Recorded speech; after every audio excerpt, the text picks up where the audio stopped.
evening, and welcome to the Underworld with Christina, a show that descends, transforms, and rises again. The Underworld with Christina is a guided journey into the chthonic realms, a space where ancient stories, forgotten deities, and deep archetypes come alive. Each episode focuses on a different underworld or chthonic figure, force, or concept, exploring their mythology, symbolism, and presence in modern spiritual practice. After exploring the entity or theme, the show then shifts into practice. Depending on the episode, viewers may experience spell work inspired by the deity or the concept, ritual designed to help connect with the underworld current, and guided journeys that invite personal insight, shadow work, or transformation. The show frames the underworld not as a place of fear, but as the source of wisdom, rebirth, and magic. It is a space for seekers, witches, myth lovers, and anyone drawn to the deeper layers of the spiritual world and the deeper layers of the psyche. I am Christina Wilkie Burbach. I am a spiritual transpersonal psychologist, a high priestess, ordained minister, anthropologist, death witch, a death doula, death walker, psychopomp, psychic, modern mystic, occultist, cemeterian, and I work full time in the death care industry. My specialty is obviously working with the dead, and I'm the author of the book Gardens for Ghosts: The Art, Magic, and Ritual of Planting for the Dead, a book about creating memorial gardens and cemetery gardening. Tonight, we are going to explore one of my favorite topics. We're going to explore psychopomps, the concept of a psychopomp or a soul guide, which is something that is prominent in Greek mythology. I noticed that I'm spending a lot of episodes kind of focused on different Greek mythology concepts, which is the underworld definitely is a Greek mythology concept. The underworld is also a concept in shamanism across the board. So tonight I'm going to focus on psychopomps in Greek mythology, but in future episodes we'll go over psychopomps, soul guides, chthonic figures, and other mythologies. Just kind of found myself kind of sticking around the Greek mythology realm lately. So what is a psychopomp? I think a lot of people might not understand what that word is and probably have no idea what a psychopomp is, but I think a lot of us are surrounded by psychopomps and it is becoming kind of a resurgence psychopomps, especially in the death care field with death doulas and death with midwives and hospice. So sit back and let's talk a little bit about psychopomps, what they are, the prominent psychopomps in Greek mythology, and then we'll move into working with them. I definitely recommend working with psychopomp gods and goddesses and psychopomp guides if you do work in death care. I just finished teaching a eight class series, death walking, which is crossing souls over that have a hard time crossing over earthbound spirits. And I definitely recommend that anyone that works in as a death walker, as a death doula, as a hospice nurse, even as a hospice volunteer, anyone who works in death and dying, I definitely recommend that some sort of psychopomp guide, psychopomp god or goddess or deity is on your spirit healing team. So a psychopomp is not just associated with death. A psychopomp is a soul guide that helps bring you into the world through like birth and helps go through different life transitions when you get divorced, when you move to a new city, when you start a new job, when you have a spiritual awakening, any sort of major life transition, a psychopomp is present. And then in our final transition to the spirit world, we are surrounded by psychopomps in the spirit world. So psychopomps are present in a lot of different stages in our life, not just with death. But that's kind of where the focus seems to be because we're having a resurgence in the hospice and death care fields, which is very much needed. Like people need to have a beautiful death.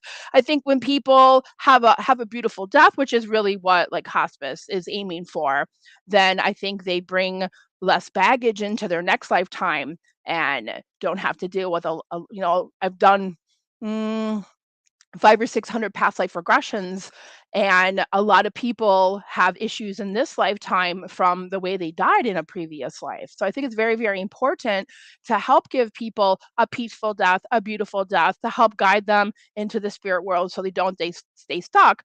not only for the evolution of their soul, but also so they don't bring that baggage, that stuff into their next lifetime. So a psychopomp is a guide whose primary function is to escort souls to the afterlife. They can also serve as guides throughout various transitions in life, like we talked about, like birth and marriage and becoming a mother and you giving birth and so forth. The term originates from the Greek word pompos, which means conductor or guide, and psyche, which means breath, life, soul, or mind. Stories of psychopomps are widespread throughout the mythological tales, religious texts, sacred narratives, and real life stories of people from around the world. Such guidance generally guarantees a successful transition for the soul, but there are other times when additional aid is needed. This has long been the role of a shaman and others with the ability to kind of travel between worlds, to have a foot in the spirit world and a foot on the earth plane, and to offer their help to those in need.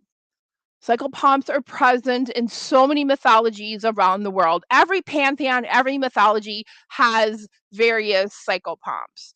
Like tonight, we're going to focus on Greek, but like I said, in future episodes, I'll go over all the psychopomps and chthonic type deities from different religions and different pantheons and different mythologies. Because of this, the afterlife they guide the soul into is not always identical because all different pantheons and all different mythologies have different concepts of the spirit life. Excuse me, the spirit world, and yeah, actually the spirit life. They have different concepts of what the souls do when they're in the spirit world and different concepts. Like I said, in Greek mythology, one of their afterlives is the underworld, and then the underworld is divided into a couple different regions based on how the person behaved and acted in their lifetime.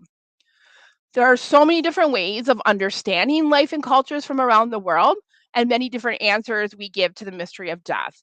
People don't understand death. People are scared of death. People are fearful of death. So they create a lot of superstitions and stories and mythologies to kind of help them come to terms with what happens when with our final transition.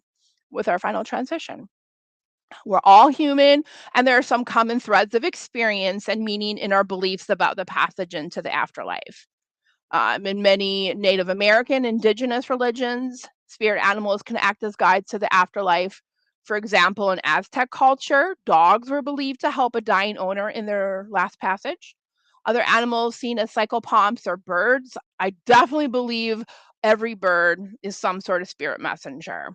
So a lot of different traditions, birds are psychopomps, bees are psychopomps, anything that has wings like a bat, a butterfly, a moth can be seen as psychopomps. Birds, wolves, and horses are often seen as animals that act as psychopomps that help cross people over to the spirit world. What all psychopomps, animal, divine, human, what they all have in common is a liminal quality. I'm like obsessed with liminality. It's like like being not quite there, but not quite here. Like being in between in the in between space is probably the best example I can give of liminality. Like dusk and dawn and midnight is like not quite the day before and it's not quite the next day. Like that kind of in between space. So if you thrive and in the in between space, you probably would be an excellent psychopomp. And so psychopomps kind of exist not there, not here, like in both places at once. They're often like a shapeshifter type of energy. And then they very much have a benevolent type of energy. They don't judge, they don't punish, they don't reward, they escort, accompany, guide, and hold space. Their job is to transition the safe passage between worlds. So in Greek thought, death was not a single moment, but a whole entire process. And psychopomps were the ones who ensured the process unfolded correctly. Psychopomps matter in Greek mythology because a soul that was not escorted to Hades, to Tartarus, to the Elysium fields, like risked a couple of things. They risked not crossing over and wandering the earth as a restless shade. I was going to do it. I'm wanted to do the episode tonight on shades, which are like shells of people in the afterlife. They really don't have a lot of spark. They don't have a lot of energy, but I shifted the focus to psychobombs. So I'll do an episode on shades in the future. But if shades are like basically kind of like a disembodied spirit. Probably one of the terms I would call them. So if you don't cross over, you can be trapped on Earth as a restless shade. You can kind of be trapped in between worlds. You can become corrupt energy and become dangerous to the living. What we would call like paranormal activity, hauntings, that type of stuff when you don't successfully cross over. And you also can not be denied entry to the underworld if you don't have an escort. So psychopomps ensured cosmic order. They were guardians of boundaries between life and death, between the mortal and divine, and between seen and unseen. I'm going to go over 7 major psychopomps in Greek mythology, and they all had a role and they all went in a certain order to make sure a soul left their body and ended up in the underworld.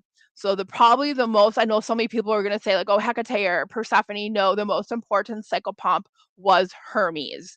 So Hermes in Roman mythology, his equivalent is, oh my God, is Mercury. I just had a brain fart.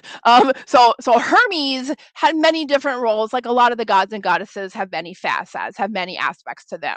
And one of the aspects of Hermes, the god of communication, was that he also was a psychopomp, the most important psychopomp in Greek mythology. He was the official escort of souls. He appears at the moment of death. He leads souls to the entrance of Hades. He ensures they reach Charon safely, who we'll go over in just a second. And he protected souls from wandering around, becoming earthbound, or from being seized by hostile forces. Hermes is the most important psychopomp because he is the god of boundaries, the god of transition, the god of travelers, and the god of liminal spaces. And remember, we talked about psychopomps exist in liminal spaces. They literally are a bridge between worlds. Death is the ultimate boundary, so Hermes is the absolute perfect guide. And then the next, like kind of going in order, the next important psychopomp is Charon, which is the ferryman, is not a god but a daemon. So this is a divine spirit, so not a deity, not a goddess, not a god, but a daemon, a divine spirit. And his role is to ferry souls across the river Acheron, or in other stories later on, it was the river Styx. He requires payment. So the most famous examples are a coin in the mouth or coins on the eyes of the dead to pay their passage into the underworld. This is very interesting, and I'm curious what you think now. He refused passage to anyone who was not buried. I work in the death care industry, and I'm seeing a huge trend with people cremating their loved ones and not placing them in a burial space. They take them home and they have them often sit on like a dresser or a cabinet. And sometimes they end up in people's closets and they forget about them. So I'm very curious what people think about that, because in Greek mythology, those types of souls would not even be allowed passage to the underworld. So if you're cremated and not placed somewhere, you would absolutely be stuck as a wandering soul, stuck as a shade, stuck as a disembodied spirit. And Charon is not a judge; he is just a gatekeeper and a transporter. Gatekeeper, as in you're not buried, you can't pass, you have no passage into the underworld. And then Thanatos is literally the personification of death. He is not the god of the underworld, but he is a spirit of death itself. So, like death personified. His role, he also appears at the moment of death. And before the soul is then handed off to Hermes, Thanatos gently separates the soul from the body. And then he hands the soul over to Hermes. Thanatos is not violent. There's another spirit that deals with violent deaths. Thanatos is quiet, inevitable, and calm. Then we have the Caries, which are spirits of violent death. These are dark winged female spirits. They attend battlefields. They tear the soul from the dying and they drag souls toward the underworld. So these are not beautiful, peaceful deaths. These are violent, atrocious deaths. So this, the equivalent of this nowadays would still be war and murder. Very, very violent deaths, very not maybe possibly accidents, But people who do not die naturally and do not die peacefully, they are dragged to the underworld. They're not escorts. They are forcible psychopomps. And then we have Hecate, who definitely has a resurgence as becoming quite a popular goddess again. Um, I think a lot of people would find it interesting. She actually predates Greek mythology. She's much, much older than that. It's believed that she possibly is her origins are farther east in Asia Minor. So, from prehistoric Proto-Indo-European times, I think a lot of people a lot of people have kind of turned her into like a triple goddess and made mother, maiden, and crone, and that's not at all what she's all about. So she's an ancient goddess. I don't think as ancient as Lilith, but definitely an ancient goddess who is before Greek mythology. She was present way before the cult of the Olympians, like Zeus and so forth. She is a goddess of the crossroads, boundaries, and meeting spaces. She's the force present during any life changing event, any transition, and any transformation, death, rebirth, spiritual awakenings, Kundalini awakenings, all those sort of transitions. She guides souls that have died to the spirit world. So she is absolutely a psychopomp. She's also a necromancer and communicates with the dead, spirits, and ghosts. She stands at the entrance to the underworld with her keys, choosing which part of the underworld the soul will be sent to. The beauty of the Elysian fields, the Asphodel fields, the suffering of Tartarus. So she is more of like a judge in a way. And she's, like I said, also a goddess of childbirth and maternity. So she guides souls at night. She oversees thresholds and crossroads. So she kind of has some similar aspects as Hermes. So she's kind of a goddess of liminal spaces. And it's very important in the biggest mythology, underworld mythology that we've talked about since the beginning of the show. She accompanies Persephone. So she's Persephone's psychopomp in particular. She accompanies Persephone on her annual descent and ascent down into the spirit world for the underworld for 6 months and then back onto the earth plane for 6 months. And she rules over restless or wandering spirits. So those spirits who haven't been buried, been cremated, and just scattered somewhere or kept in your closet. She watches over the restless spirits. And she's a guardian of the boundary between worlds. And then we have Persephone, the queen of the dead. She is not technically a psychopomp. She doesn't escort souls, but she receives them. She welcomes souls to the underworld. She oversees their existence. She literally represents the cycle of death and rebirth and reincarnation. She is a destination. She's not a guide, but she's essential to that psychopomp system, to receive you and welcome you to the underworld. Then we have the Furies, which are enforcers of moral order. They're not psychopomps in the gentle sense, but their role is to pursue souls guilty of crimes, drag them to punishment. So kind of like the Curies that we went over before, enforces laws of the dead, and they are compulsory escorts for the wicked. So, in Greek mythology, not everyone dies a peaceful death, and we know this. Just like there's different sections of the underworld based on how you lived your life, there are also different psychopomps that will take you to the underworld based on how you lived your life. And then we have, so I'm going over more than 7. I don't know how to count. I'm going over, I think, 10. Then we have Hypnos, who's the god of sleep. Hypnos is a twin of Thanatos, so the god of death, the personification of death.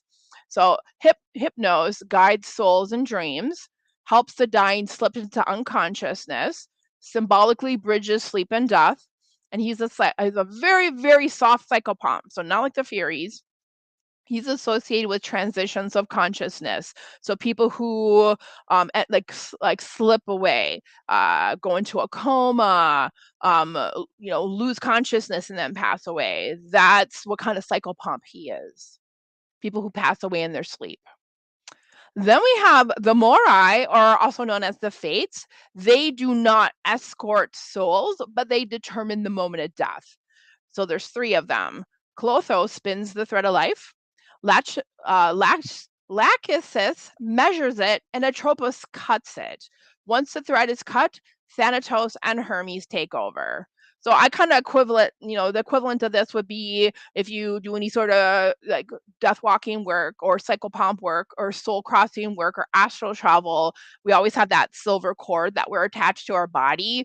The equivalent, like this silver cord being cut for the final time when you pass away, so you can't return to your body, is what I kind of think of when I think of the fates and how they cut your cord or they cut your thread when your time comes.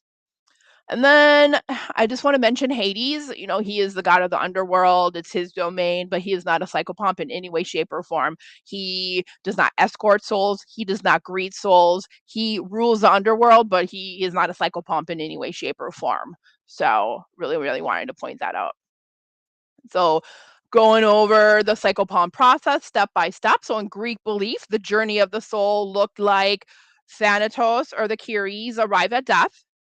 Hermes receives the soul.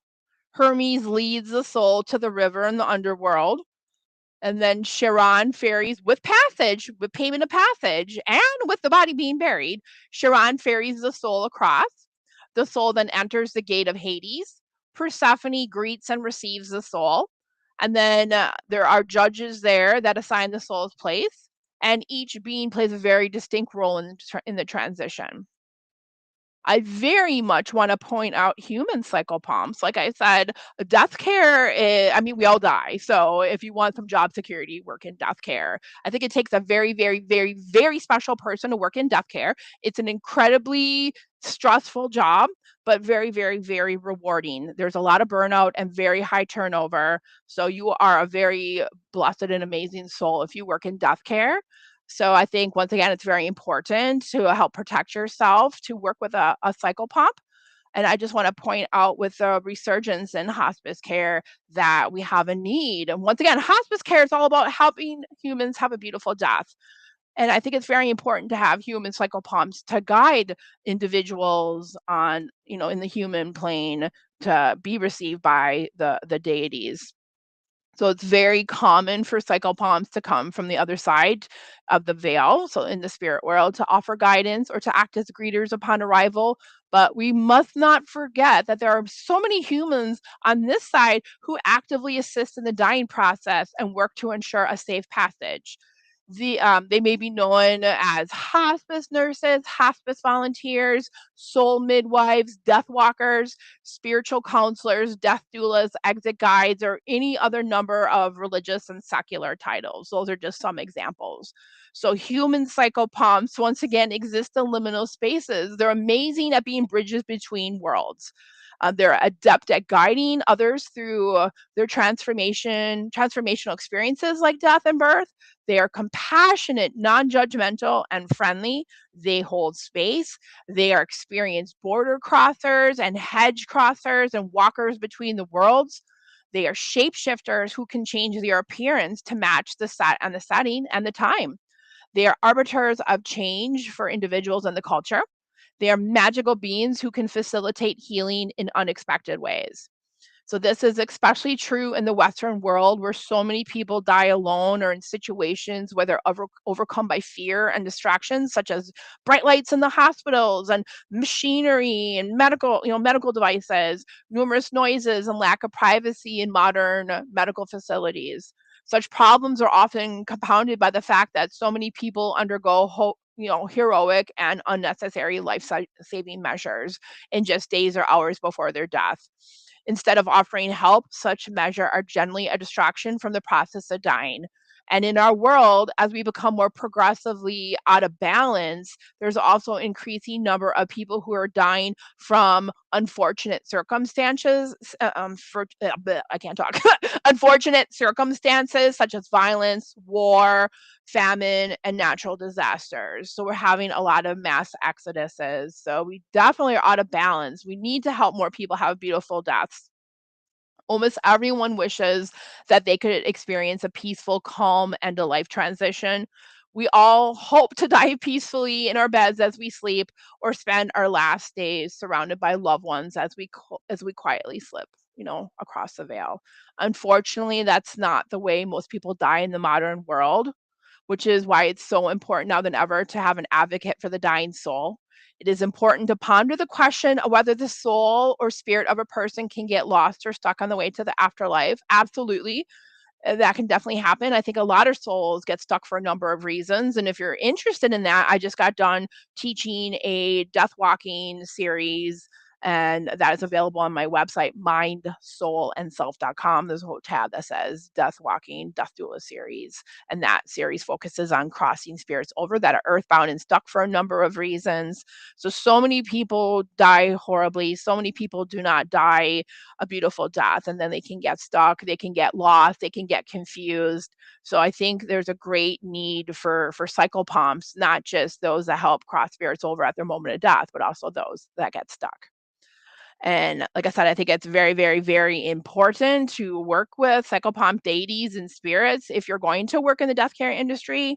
So we're going to talk now about how to use this powerful pantheon of psychopomps and liminal beings. And if you're ready for it, I would encourage you to work with all of them collectively, because once again, they are all from the same pantheon.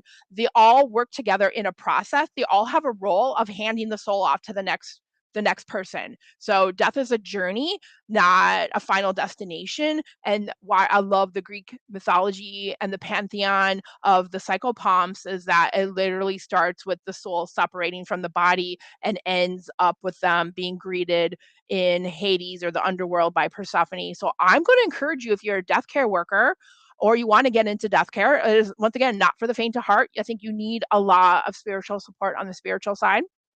So I would encourage you to work with this very powerful deep pantheon all together.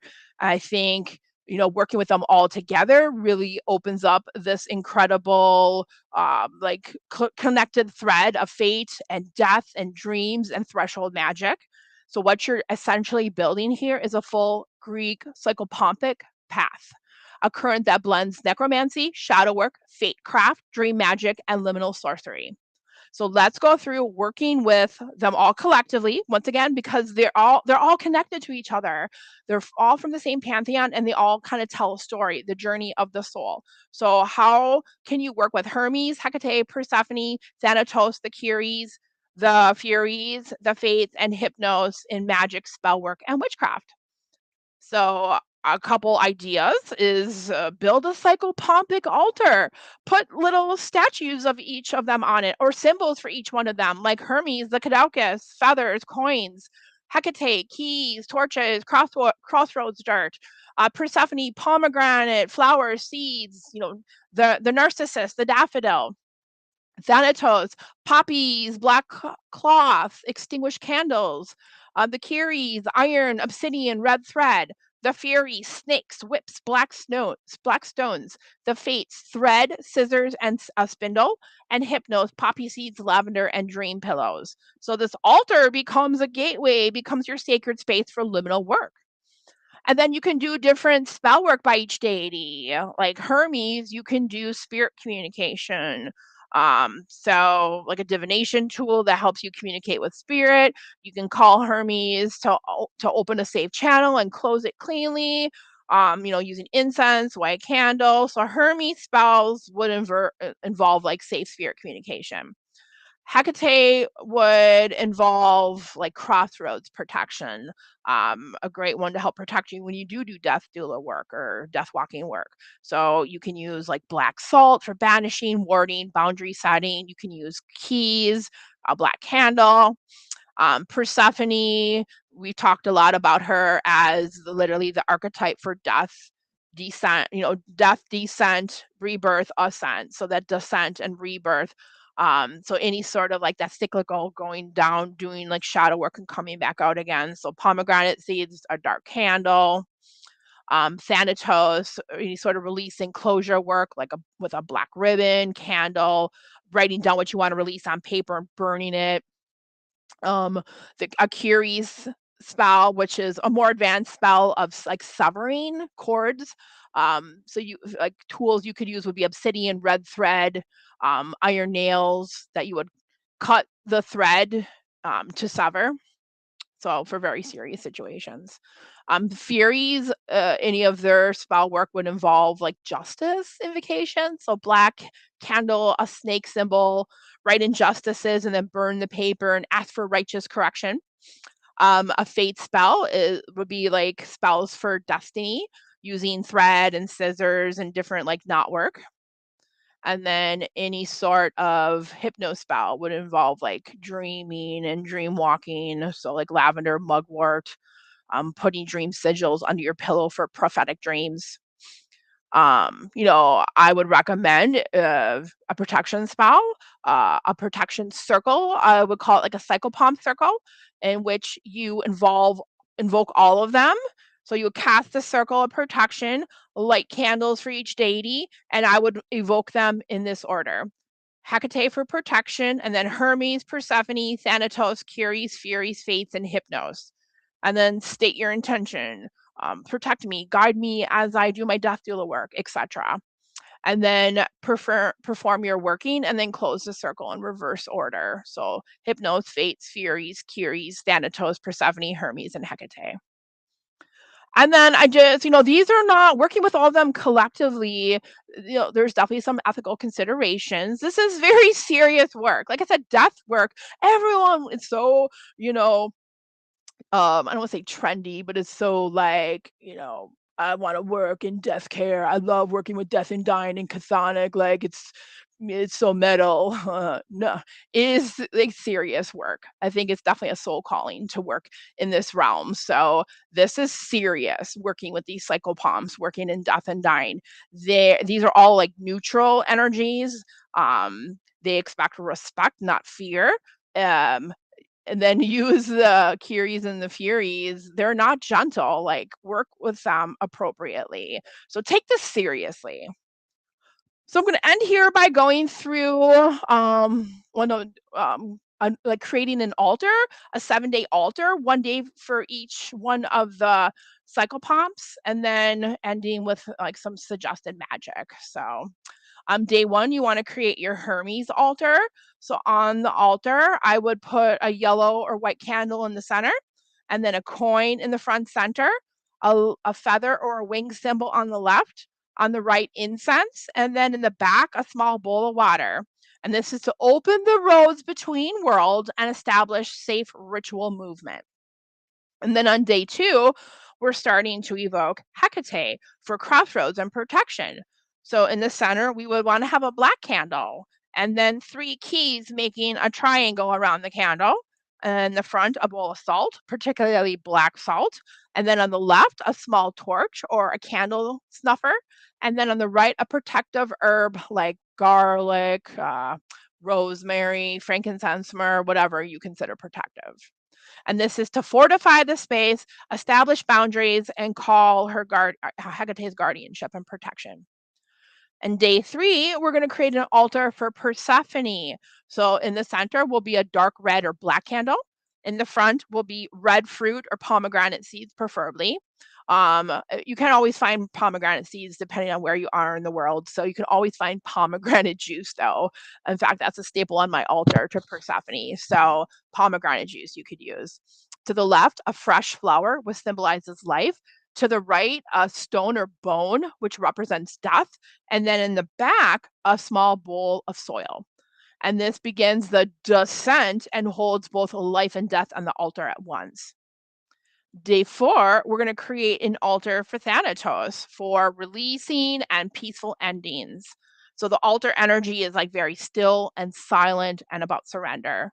In the center is going to be a white or black candle.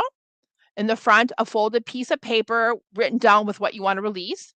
On the left, poppy seeds. On the right, a smooth stone. And in the back, a dark cloth covering part of the altar. And this creates a soft, silent space of quiet release and gentle endings. Day 5, we're going to work with the Curies and the Furies. So these are intense, fierce, raw energies that are absolutely about kind of consequences and order and boundary setting. So in the center is a red or black candle. And then in the front is going to be obsidian, an iron nail or sharp stone. On the left, a symbol of the Curies like a red thread or a broken chain. On the right, a symbol of the Furies, so a snake figure or a whip. And in the back, a mirror turned face down. And the purpose of this is to confront shadow, sever harmful ties, and call justice into alignment. On day 6, we're going to work with the fates or the morai. And this is about destiny and thread work and life path. And the energy is about weaving, shifting, and aligning. In the center is a white or gold candle. In the front is a thread or yarn, either red, white, or black. And the left is a spindle or a spool. On the right is scissors. And in the back, you write down an intention for your future. Remember, a lot of them is about destiny. Day 7, we create an altar for hypnos, which is about dreams and visions and astral gateways. So in the center is a blue, purple, or white candle. In the front is lavender, mugwort, or a dream pillow. On the left is a small bowl of water. On the right is a symbol of sleep, like poppies, an eye mask, a moon charm, a tincture to help you sleep, tea for sleep. In the back is a notebook for receiving dream messages. And the purpose is to open the gate and receive the final message of initiation. And then on the final morning, so after you did day 7's dream work, you perform the closing rite. So your altar is laid out. In the center is a single white candle. And the front is the coin from day 1. On the left is one of the keys from day 2. On the right is one of your flowers or whatever symbolizes life from day 3. And in the back is your written intention from day 6. And the purpose of this is to seal the initiation, integrate the journey, and close the gates cleanly. So this is a complete, fully structured 7-day cycle pomp altar. So now, ending, I know it's after 9:30, so kind of ending here by doing what I call a 7-day cycle pump intensive. So this is a deep, liminal, underworld aligned path working that brings you into contact with Hermes, Hecate, Persephone, Thanatos, the Curies, the Furies, the Fates, and Hypnos in a safe, progressive ritual sequence. This is not light working. This is a threshold initiation. It's designed to open, guide, transform, and close you cleanly. Please, before you do this, start with the 7-day altar. Do that first. And then when you feel comfortable with that, then you move forward to doing this 7-day structured cycle pomp intensive. Once again, geared towards people who work in death care, who seriously want to work in death care. Day 1, you're going to work with Hermes. And you're going to, go back and create that altar that we talked about on day 1. You're going to do a little ritual script and then an offering. So your offering is going to be honey, incense, or a coin. And your opening, you stand before the altar, you light the candle. Remember, every one of the 7-day altars has a candle. So you light the candle, take 3 deep breaths. Your invocation is Hermes Psychopompus, opener of roads, guide of souls, and messenger between worlds. I call to you. Walk with me as I begin the 7-day descent. Open the way before me and guard the way behind me. Pick up the coin, hold it in your hand, visualize a golden road stretching forward into the mist, and say, by your winged feet and silver tongue, clear my path. Let no confusion cloud my steps. Let no spirits cross my threshold unbidden. Let this road be open and let it be safe. Put the coin back on the altar and then place your offering of honey or incense before the candle. And then write your statement of intention for the 7-day journey. Excuse me. Then on the next day, day 2, you're working with Hecate. You're going to light a black candle, put the 3 keys around it. Once again, we're using the same altars we've already created. Put the 3 keys around it. Say, Hecate, torchbearer, guardian of the liminal, protect my path and sharpen my sight. Your offering is going to be garlic, incense, or eggs. Your ritual script is Hecate, torchbearer, keeper of keys, queen of crossroads, stand at the threshold of my working, guard my steps, illuminate what is hidden. And then sprinkle a pinch of salt in a circle around the candle and say, by your torches, I see clearly. By your keys, I am protected. By your hounds, I am guarded. No harm may cross this boundary. No shadow may enter uninvited. And then visualize a ring of fire around your altar. And then when you're all done, put an offering by the candle of garlic or incense or eggs. And then cleanse your home or your altar space as part of the integration. Day 3, we're working with Persephone. So place a pomegranate or your red fruit on your altar. Same thing. We're working with all the tools of the altars we already created. Light a dark candle and say, Persephone, queen of the underworld, guide my descent and promise my return. And then visualize yourself stepping into the underworld with her beside you as a guide. And we offer her flowers, seeds, or fruit. So your little invocation for her is Persephone, queen of the underworld, daughter of spring, bearer of both bloom and shadow, walk beside me as I descend, hold my hand in darkness, and guide me toward transformation. Take a stone in one hand or a bone and a flower in the other hand and say, I descend willingly. I face what lies beneath. I embrace the cycle of death and rebirth. Through shadow, I find renewal. Through descent, I rise. And then once again, visualize yourself stepping into a dim underworld path. And then place your seeds or flowers before the candle and close with Persephone, guided transformation. Walk with me through the dark, and and promise my return. And then your integration is to journal on what you fear to face and what you hope to transform in your life. Day 4, we're working with Thanatos. So you're going to write on a piece of paper what you want to release, then light a candle and say, Thanatos, gentle ender, help me release what has reached its time. And then safely burn the paper. And your offering is poppy seeds or silence. I think silence is a really interesting offering because we really have a hard time with silence. We always think we have to be saying something. So that's a very, very simple one for Thanatos. Day 5, our ritual is working with the Curies and the Furies. So place on your altar, place a piece of obsidian or iron before you, light a black or red candle, and say, Curies, reveal what must be severed. Furies, correct what has been wronged. And then visualize harmful ties dissolving and justice aligning. Your offering is going to be a drop of wine, water, or a stone. So your invocation, Curies, daughters of night, reveal what festers in shadow. Furies, avengers of wrongs, bring justice into balance.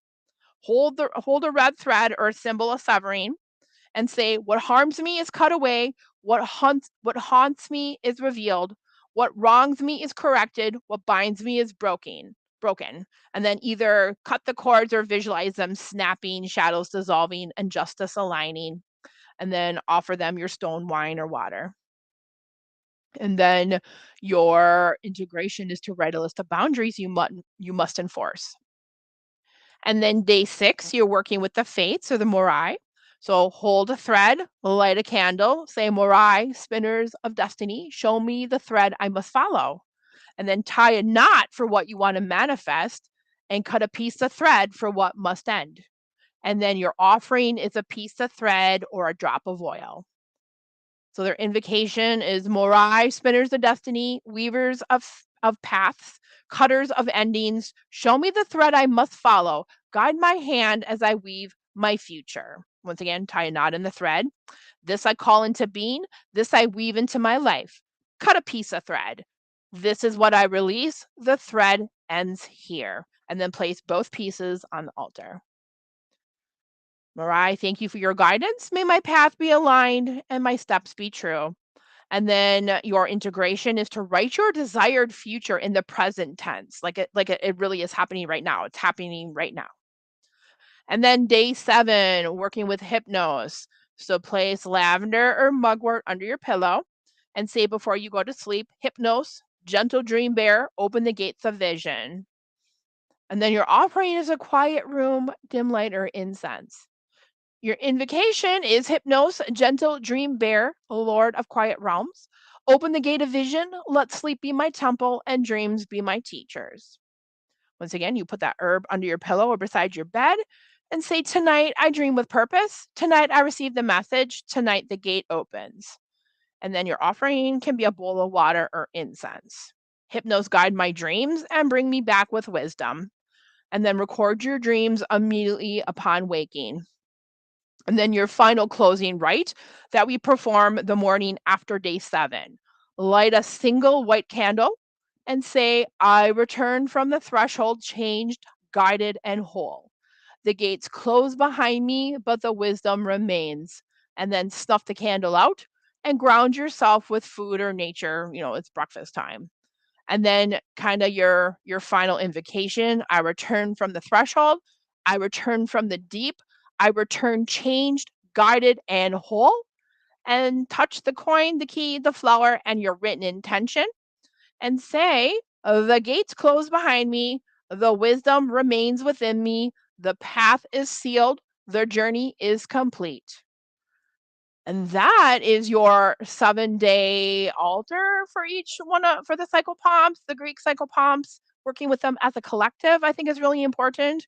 And then your little 7-day rituals and your little 7-day intents and invocations to work with each of those psychopompic energies in the Greek pantheon. If you're interested in going deeper into this, once again, my final little blurb here is that I have 8 series death walking class that I did, or eight, I keep saying 8 series, 8 class death walking series that I did, in which you learn why souls stay stuck. The only reason is not being buried. There's lots of reasons. People can be guilty. People cannot, they don't even know they're dead sometimes if they die of an accident, or something like a suicide. So souls stay stuck for a lot of different reasons. So my series guides you through how to determine if a soul is stuck, how to determine earthbound spirit from all different sorts of like paranormal energies, a layout of what the spirit world looks like, journeying techniques, how to cross spirits over, protection, all that sort of stuff. So if you're ready to go deeper in your journey, definitely take a look at my Death Walking series on mindsoulandself.com. I am Christina Wilkie Burbach. Thank you very much for joining me in the underworld where we descend and ascend, and have a wonderful rest of your evening. And I will see you again in 2 weeks.